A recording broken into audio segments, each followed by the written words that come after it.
കച്ചദ്വീപ് സന്ദർശിച്ച ശ്രീലങ്കൻ പ്രസിഡന്റ് രാജ്യത്തിന്റെ കടലും ദ്വീപുകളും സംരക്ഷിക്കുമെന്ന് ദിസ്വനായികെ ബാഹ്യ സമ്മർദ്ദങ്ങൾക്ക് വഴങ്ങില്ല എന്നും പരാമർശം. സന്ദർശനം കച്ചദ്വീപ് തിരിച്ചുപിടിക്കണമെന്ന TVK നേതാവ് വിജയുടെ പരാമർശത്തിന് പിന്നാലെ ശ്യാമ സദാനന്ദൻ നൽകും വിശദാംശങ്ങൾ. ശ്യാമ, പെട്ടെന്നുള്ളൊരു സന്ദർശനമായി ഇതിനെ കാണാൻ കഴിയുമോ? തീർച്ചയായും ആര്യ, അങ്ങനെ തന്നെയാണ്. ഏതാനും ദിവസങ്ങൾക്ക് മുമ്പാണ് കച്ചദ്വീപുമായി ബന്ധപ്പെട്ട് TVKയുടെ പ്രസിഡന്റ് വിജയ് ഒരു പ്രസ്താവന നടത്തിയത്. കച്ചദ്വീപ് ഇന്ത്യയുടെ ഭാഗമാണ്, ദ്വീപ് പിടിച്ചെടുക്കണമെന്നായിരുന്നു പ്രധാനമന്ത്രി നരേന്ദ്രമോദിക്കെതിരെ ഒരു വിമർശനം എന്ന രീതിയിൽ വിജയ് പറഞ്ഞത്. ഇതിനെതിരെ ശ്രീലങ്കയിൽ വലിയ പ്രതിഷേധമൊക്കെ ഉയർന്നിരുന്നു.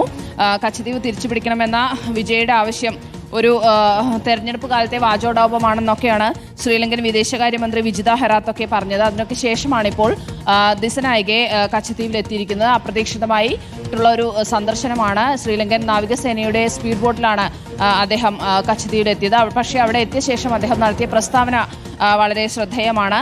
ബാഹ്യ സമ്മർദ്ദങ്ങൾക്ക് വഴങ്ങില്ലെന്നും രാജ്യത്തിന്റെ കടലുകളും ദ്വീപുകളും സംരക്ഷിക്കുമെന്നാണ് ദിസ്വനായികെ പറഞ്ഞത്.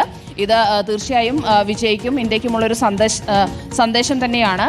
എന്തായാലും അപ്രതീക്ഷിത സന്ദർശനമാണ് നടത്തിയിരിക്കുന്നത്. ജഫ്നയിൽ നിന്നും നേവിയുടെ സ്പീഡ് ബോട്ടിലാണ് അദ്ദേഹം കച്ചദ്വീപിലെത്തിയത്. ആര്യ. ശ്യാമ സദാനന്ദനാണ് വിശദാംശങ്ങൾ.